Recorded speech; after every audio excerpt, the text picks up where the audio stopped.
नमस्कार फ्रेंड्स, আমি আজ আমার যে শিখার জীবনের সত্যি যে কাহিনীটা আমি আমার জীবনের কাহিনীটা যে তোমাদের সামনে তুলে ধরেছি, সেটার আমি ষষ্ঠ পার্ট বা 6 পার্ট দিয়ে আমি আর দুদিন হয়ে গেল দিতে পারিনি। তো সেটার জন্য আমার শরীরটা একটু অসুস্থ ছিল বা আমি স্পেস পাচ্ছিলাম না।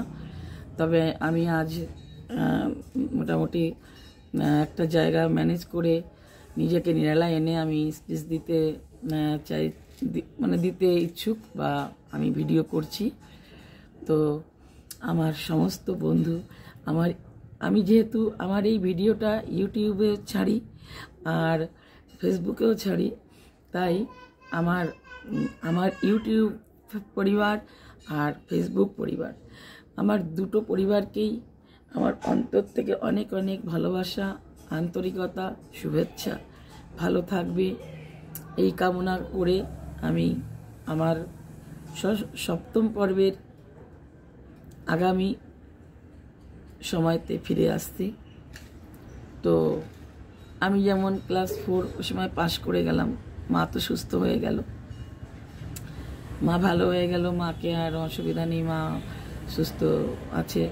আর আমি এদিকেই করতে করতে মোটামুটি বছর পেরিয়ে গেল, আমি ক্লাস 5-এ উঠে গেলাম, 4 পাস করলাম। আর সেই 4-এই আবার ওই আগের মতোই লাস্ট ইয়ারে, যেটা পরীক্ষার পর খেলাধুলা, আমার শেষ খেলা স্কুলের, তো আবার সেই 80টা প্রাইমারি স্কুলের খেলাধুলা শুরু হয়েছে। তো আমাকে মাসে আর আমি আবার নাম দিলাম। এবারও সেই সেম কেস, খেলাধুলা করতে করতে আমি আবার সেই 2টো প্রাইজ নিয়ে আসলাম। তবে এবার আমি বোধহয় সম্ভবত 1st আর 3rd এনেছিলাম, 2nd হতে পারিনি। তো 1st আর 3rd, তবুও বৃদ্ধপাল্লা প্রাইমারি স্কুলের গর্ব, সবাই ভীষণ খুশি।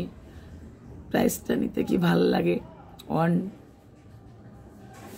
1, 2, 3, 4-এর যে একটা স্টেজ তৈরি করে, সেখানে দাঁড়িয়ে প্রাইজটা নিতে ভীষণ ভালো লাগে। অত্যন্ত একটা শান্তির ফিলিংস, বলে বোঝাতে পারবো না। তো যাই হোক, এবার নিলাম, আসলাম আবার সেই আমার এলাকা শহরে, মানে পাড়া গ্রামে হাহাকার, মাধবী মাধবী মাধবী তুই আবার এরকম, তুই খুব লক্ষ্মী মেয়ে, ভালো মেয়ে, হ্যানারে তেনারে, যাই হোক বলছে।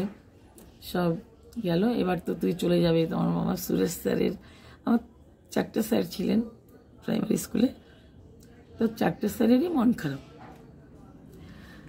তো যাই হোক, এবার আমাকে তো যেতেই হবে। আমার দাদা থেকে গেল, 4-এই থেকে গেল, আমি দাদাকে আবার টপকে চলে গেলাম ক্লাস 5-এ। আর এর মধ্যে আমি একটা কাজ করতাম, আমি তো প্রচুর গরিবের মেয়ে ছিলাম। তো আমাদের না অনেক গাছ টাছ ছিল না, খেজুর গাছ টাছ। তো আমরা গ্রামগঞ্জে আমরা গরিব ঘরের মেয়েরা বা যাদের বড়লোক যাদের গাছ আছে, তারাও বানায় ওই যে খেজুরের পাতা হয়, খেজুরের পাতার পাটি বুনি। তো সেই খেজুরের পাতার পাটি বুনে আমি ওর কাছ থেকে চেয়ে চেয়ে নিয়ে তো বিছনা তৈরি করতাম, বলেইছি যে, তা সেই পয়সাটা বাবার হাতে তুলে দিতাম। তো আর এদিকে খেলাধুলা করে মাকে জ্বালানি টুকানি এটা ওটা সব এনে মা সুস্থ হলে রান্না বাড়া সব করছিলাম। তো এবার আমি হাই স্কুলে যখন যাচ্ছি, তো আমার বৈরামপুর হাই স্কুল, সেটাতে যেতে হলে আমাকে প্রায় 4 মাইল হাঁটতে হবে। 4 মাইল হেঁটে তারপর আমার প্রায় হাই স্কুলটা পাবো। ঠিক আছে, আমি এখান থেকে সবার থেকে বিদায় নিয়ে চোখের জল ফেলে প্রাইমারি থেকে বিদায় নিলাম, ওখানে ভর্তি হয়ে গেলাম, সুন্দরভাবে ভর্তি হয়ে গেছি।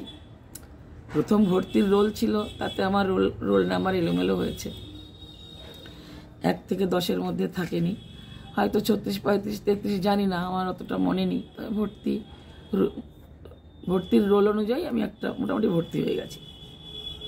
এবার শুরু হলো, ওখানে আবার স্কুল ড্রেস আছে, বাবার আর একটু চাপ বাড়লো, স্কুল ড্রেস কিনতে হবে। আর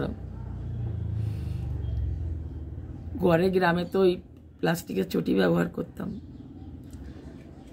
চামড়ার চটি পরার ক্ষমতা ছিল না, আর অত বুঝতামও না, জানি একটা চটি পরলেই হবে। যদিও বা এটা আমাকে বুঝিয়েছে হাই স্কুলে গেলে বান্ধবীরা, ফিল করিয়েছে চামড়া আর প্লাস্টিকের চটির অন্তরটা কি। তো এইভাবে করে আমি ওখানে ভর্তি হয়ে গেলাম। যে কটা বই তখন পশ্চিমবঙ্গ সরকারের থেকে পাওয়া যায় দিল। বাবা আমাকে কিছু খাতা পেন প্রথম অবস্থায় কিনে টিনে দিয়ে, আর ওদিকে আমি ওই যেটা মানে যে ইংলিশ ছাত্রবন্ধু আর মানে যে বই কটা কিনতে হবে বাবা সে কটা আমাকে কষ্ট করে কিনে দিয়ে দিত।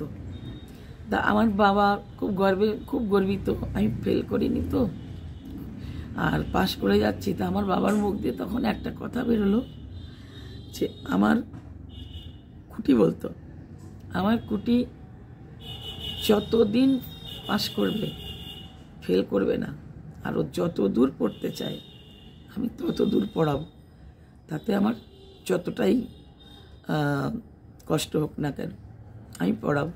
বাবাই কথা বলতো। আর আমারও খুব তীব্র ইচ্ছা পড়াশোনা, মানে পড়াশোনাটা যে কেউ এত ভালোবাসতে পারে সেটা নিজের যদি না হতো তাহলে আমি বুঝতে পারতাম না। পড়াশোনা আর বাবা মাকে সেবা করা, তাদের খেয়াল রাখা, তাদের যত্ন নেওয়া, তাদের পাশে থাকা। আর আমি একটু খুব ভেতরে নিজের কাছে নিজে ফাইট করতে ভালোবাসতাম, চ্যালেঞ্জ নিতে ভালোবাসতাম, চ্যালেঞ্জ নিতাম।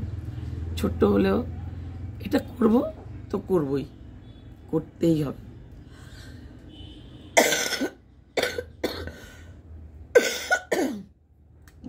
সরি, ভীষণ ঠান্ডা লেগেছে, গলাটাও বসে গেছে, খুব কষ্ট হচ্ছে কথা বলতে, তবুও আমি বসেছি।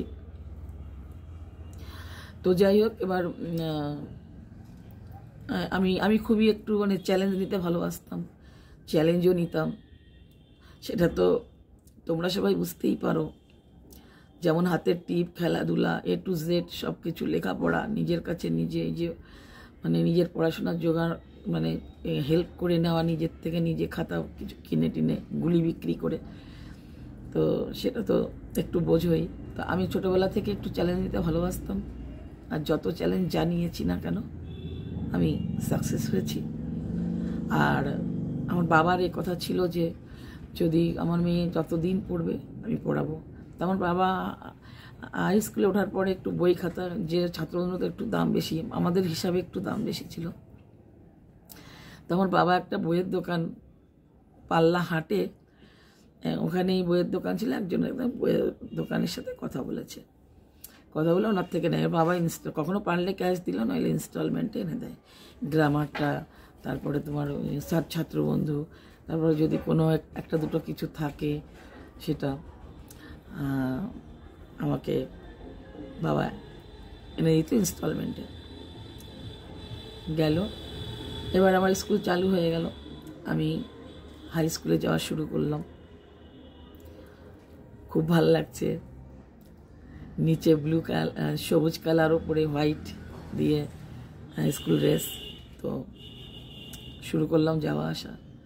এবার বোনগুলোকে রেখে, ওরা ছোট, ওরা ঘরে থাকলো, মা অসুস্থ হয় প্রায়, একটা ভেতরে মনে কাজ করছে, কষ্ট হবে, কি করবো। এবার আমার বাবা যদি বেশি মাল কেনে তাহলে হাটে আমি তার পাশে স্কুলে নেই, যে স্যারকে বলবো যে স্যার আমার টিফিনের পরের পড়াটা নিয়ে আমাকে ছেড়ে দিন। খুব দুশ্চিন্তা, আনন্দের মধ্য দিয়ে অনেক চিন্তা, কষ্ট ছিল। স্কুল কামাই করতে একদিনও ভালোবাসতাম না। এভাবে করেই আমি মনে দুশ্চিন্তা নিয়ে হলেও আনন্দের সঙ্গে স্কুলে যাওয়া আসা করতে থাকলাম। এবার মাঝে একদিন আমার মা তো অসুস্থ হয়। এবার আবার ওদের অসুস্থ হয়েছে বা যে কোনোভাবে বাবা মার সাথে একটু কোনো রকম কলহ হয়েছে, তাই নিয়ে আমার মা নিজেকেই নিজে আঘাত পৌঁছেছে। মা খুব রক্তাক্ত হয়ে গেছে, নিজে পালা পড়ে নিজে পড়ে নয় তাই দিয়ে। এবার আমার ছোট বোন দুটো সেই ছোট ছোট গুটি পায়ে, ওদের আর কিছু করার নেই দেখে ভয় পেয়ে দৌড়ে চলে গেছে আমার সেই হাই স্কুলে দিদিকে ডাকতে। সে কি মর্মান্তিক সময়। আমি এই আগামী 8ম পর্বে এর আগের অংশ নিয়ে আসছি। তার আগে আজ এখানেই সমাপ্ত করছি। আমার সমস্ত বন্ধু বান্ধব, আমার ইউটিউব পরিবার, আমার ফেসবুক পরিবার, আমার শুভচিন্তক, আমার আপনজনেরা যারা আমাকে ভালোবাসো, আমি সবাইকে অনেক অনেক ধন্যবাদ দিয়ে এই 7ম পর্ব এখানেই শেষ করছি।